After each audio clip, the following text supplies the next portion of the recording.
Hello everybody, my name is Attochem and I'm here to present our results in asymmetric electron emission in nonlinear processes in the X-ray domain.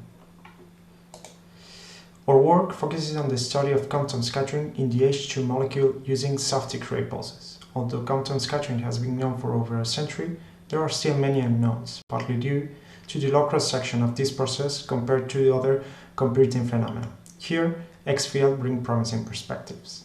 Theoretically, one needs to go beyond the dipole approximation because of the short wavelength of X-rays. Our approach makes use of a spectral method to solve the TDSC in the fixed nuclear approximation, including retardation effects up to order 1/c.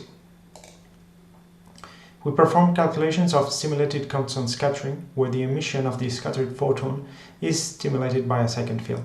This can be deduced by using either two pulses or one ultra-short pulse, provided that the bandwidth of this is larger than the ionization potential.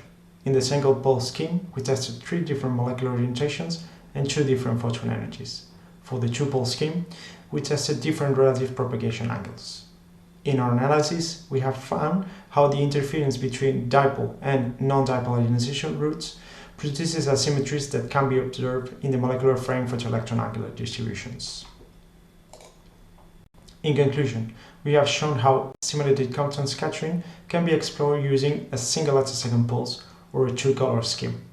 The inclusion of non-dipole effects becomes mandatory above 270 electron volts and fully dominates for energies larger than 1.6 gigaelectron volts. The asymmetry resulting from the interference between dipole and non-dipole ionization routes presents a strong variation with the photon energy range explored and the different molecular orientations considered. Thank you very much for your attention, and I'll be glad to answer any questions you may have.